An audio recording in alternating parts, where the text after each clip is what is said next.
नमस्कार, स्वागत है आप सभी का। मैं हूं नैन्सी गौतम। खबरों की शुरुआत कर रहे हैं दिल्ली से। बड़ी खबर, थोड़ी देर में होगी चुनाव आयोग की बैठक और विधानसभा उपचुनावों की तारीखों को लेकर हो सकता है ऐलान।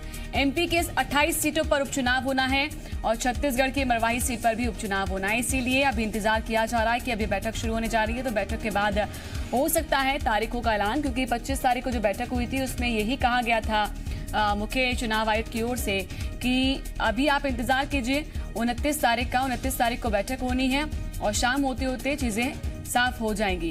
तो अभी आपको बता दें, जानकारी ये है कि थोड़ी देर में ही यहाँ पर चुनाव आयोग की बैठक शुरू होगी। दिल्ली में विधानसभा उपचुनाव की तारीखों को लेकर हो सकता है ऐलान।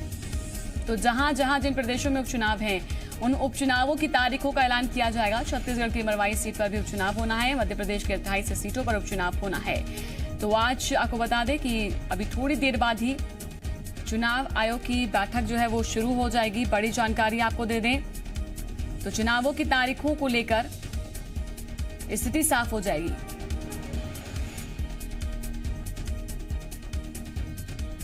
आज तारीखों का ऐलान, ये उम्मीद है।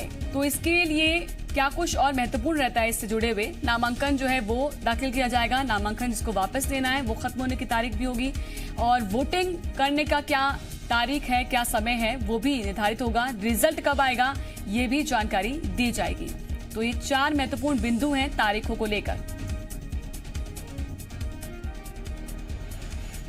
और किन सीटों पर जो है उपचुनाव हो रहे हैं वो भी हम आपको बताते हैं। ग्वालियर की बात करें, प्रद्युम्न सिंह तोमर पहले कांग्रेस में थे, भाजपा में शामिल हो गए। डबरा की बात करें तो इस सीट ये भी खाली हो गई। मरती देवी पार्टी छोड़कर बीजेपी में चली गई। बमोरी की बात करें तो यहाँ पर महेंद्र सिंह जो है पार्टी छोड़कर बीजेपी में शामिल हो गए। सुर्खी सीट की बात करें तो गोविंद सिंह जो है कांग्रेस को का हाथ छोड़कर वहां पर बीजेपी का दामन थाम लिया। सांची सीट की बात करें तो यहाँ पर कांग्रेस के ही विधायक रहे प्रभुराम चौधरी ने भी कांग्रेस को छोड़ दिया, बीजेपी में चले गए। इसके अलावा सांवेर सीट की बात की जाए तो यहाँ पर भी देखिए, एक एक करके आप देखें तो पूरे पे कांग्रेस के ही प्रत्याशी हैं, कांग्रेस के ही विधायक हैं। तुलसी सिलावट की बात की जाए, इन्होंने भी पार्टी छोड़ी, गए बीजेपी की ओर। इंदल सिंह की बात करें, सुमावली इनकी सीट है, पार्टी छोड़ दी इन्होंने। मुरैना की बात करें तो उन्होंने भी कांग्रेस का साथ छोड़ दिया। यहाँ पर रघुराज सिंह जो है वो विधायक थे यहाँ पर। दिमनी की बात करें तो यहाँ पर कांग्रेस की ओर से गिरिराज दंडौतिया थे जिन्होंने पार्टी छोड़ दी। अम्बा की सीट की बात करें तो कांग्रेस की ओर से यहाँ पर कमलेश जाटव थे, तो इन्होंने भी पार्टी छोड़ दी। तो ये वो विधायक हैं जिन्होंने कांग्रेस को बाय बाय करते हुए किस तरह से बीजेपी के साथ चले गए। पोहरी सीट के लिए देखिए अब आप आगे जो सीटें बची हैं उसके बारे में जानकारी। पोहरी की बात करें तो यहाँ पर भी कांग्रेस के सुरेश धाकड़, इन्होंने भी पार्टी छोड़ दी है। जजपाल सिंह की बात करें, अशोकनगर से विधायक। मुंगावली की बात करें, ब्रजेंद्र सिंह।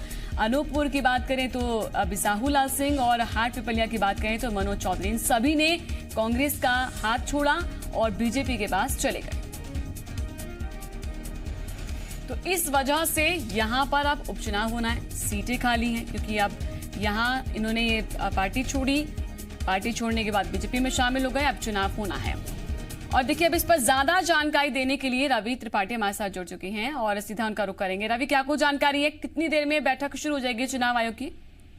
देखिए 11 बजे चुनाव आयोग की बैठक शुरू होनी थी और बैठक मान लीजिए कि 11 बजे शुरू हो चुकी है। उसमें मुख्य चुनाव आयुक्त भी होंगे, दोनों चुनाव आयुक्त होंगे और तमाम और भी ऑफिसर्स होते हैं। ये फुल कमीशन की बैठक मानी जाती है जो मंगलवार और शुक्रवार को होती है। तो आपको याद होगी शुक्रवार को बैठक के बाद बिहार चुनाव के तारीखों का ऐलान किया गया था और अब मंगलवार को पहले ही उन्होंने कहा था, उसी दिन सीसी से जब ये सवाल पूछा गया था उन्होंने बताया था कि 29 तारीख को इसकी सूचना दी जाएगी और जो विधानसभा के उपचुनाव होने हैं 64 सीटों को, उनका ऐलान 29 तारीख को किया जाएगा।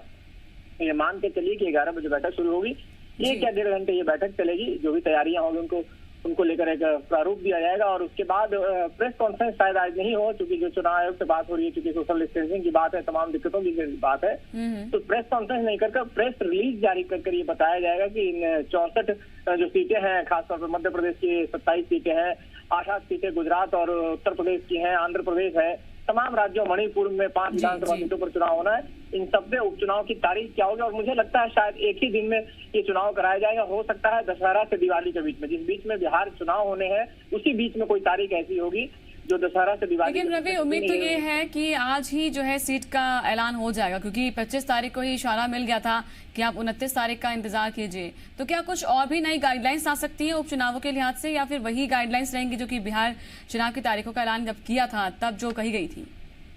देखिए, गाइडलाइंस तो लगभग वही रहेंगी कि एक बूथ पर 1000 से ज्यादा लोग नहीं हो सकते हैं। चुनाव प्रचार को लेकर जो गाइडलाइंस बनाई गई है, नॉमिनेशन को लेकर जो गाइडलाइन बनाई गई है, रैलियों को लेकर जो गाइडलाइन बनाई गई है, तो चूंकि कोरोना का दौर है और पूरा देश प्रभावित है कोरोना से, तो पूरे देश को ध्यान में रखते हुए इस तरह का फैसला लिया गया और गाइडलाइन कमोबेश वही रहेगी। सिर्फ तारीख की बात आपको देखनी है कि क्या तारीख तय होती है। शुक्रिया आपका तमाम जानकारी देने के लिए।